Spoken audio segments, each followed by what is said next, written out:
J'ai l'habitude de dire que l'une des meilleures ressources que nous pouvons avoir, c'est l'entourage. Lorsqu'on n'a pas un entourage qui est assez adéquat, qui correspond à nos principes et nos valeurs et notre façon de penser, c'est-à-dire notre mindset, ça va être super compliqué. Récemment, j'ai discuté avec des personnes, ce ne sont pas des amis, mais ce sont des amis d'amis. Et donc, lors de la discussion, on a commencé à évoquer les questions de projet et tout ce qu'on aurait envie de faire dans un futur proche ou même lointain. La plupart, sans exception, la plupart, c'est-à-dire les 95% des gens qui étaient là, ont commencé à dire « Et si ça ne marche pas? Quels sont les risques? Et si finalement on a mis tout notre argent là-dedans et qu'on n'a pas pu retirer l'argent? Et si le projet finalement n'était que de la poudre aux yeux? Qu'est-ce qu'on ferait ?»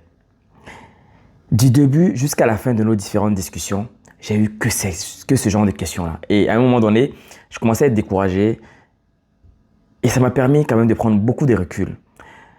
C'est pour ça que je fais cette vidéo-là, pour essayer de partager cette façon de penser avec vous aussi. Vous savez ce qui est important souvent, lorsqu'on commence à aborder les questions de projet, les questions de réalisation, il va y avoir deux catégories de personnes, voire même plusieurs. Il y a ceux-là qui vont s'intéresser au projet et de commencer à chercher les éventuelles pistes de solutions. Et il va y avoir ceux-là tout de suite qui vont continuer à se questionner sur les problématiques en lien avec ce projet-là. Alors, l'un ne va pas sans l'autre, certes. Mais où est-ce que nous allons décider de mettre notre énergie? Vous savez, l'être humain est fait d'énergie.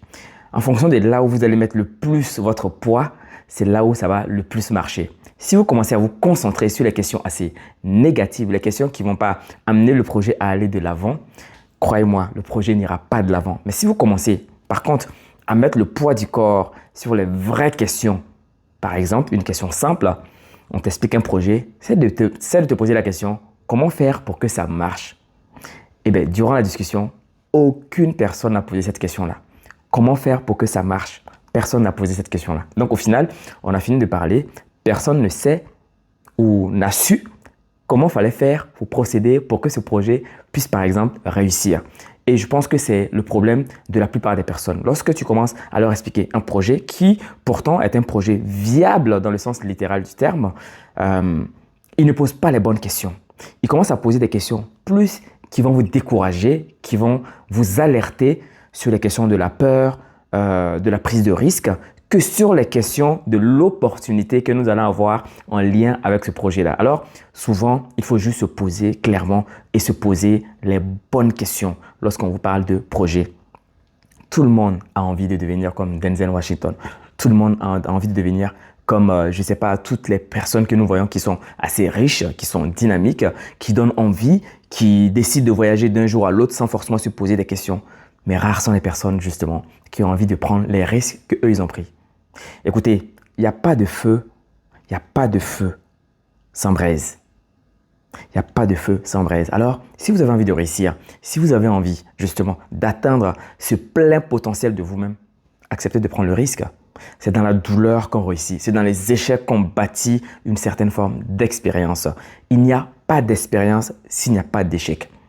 Alors, prenez le temps. Si ce sont ces échecs-là qui feront en sorte que vous allez gagner en expérience, ben allez, faites vos erreurs. Faites vos erreurs. N'ayez pas peur. Moi, j'ai toujours été quelqu'un qui fonce. Et les personnes qui me connaissent sauront que je suis quelqu'un qui fonce. Alors, je ne fonce pas sans forcément faire mes calculs parce que lorsqu'on commence à dire que je suis un fonceur, il y a des gens qui pensent qu'en fait, on ne réfléchit pas, on se lance dans des choses. Non. Et en fait, la plupart des gens s'attendent à ce que ça ne marche pas. Comme ça, ils pourront justifier ce qu'ils ont pensé. Et ça, je pense que c'est de la mauvaise foi. Les gens pensent ou les gens foncent avec évidemment des calculs qui sont faits. Mais parfois, ça ne marche pas comme prévu. Il faut accepter ces échecs-là. Car ce sont ces échecs qui vont vous permettre de bâtir une réelle expérience pour en éviter d'autres et pour devenir des futurs mentors pour d'autres personnes qui vont rentrer dans ce même business-là. Posez-vous les bonnes questions lorsqu'on commence à aborder les questions de projet, les questions en lien avec le développement personnel, matériel et financier. C'est très important et votre envie de réussir doit être toujours plus fort que votre peur d'échouer.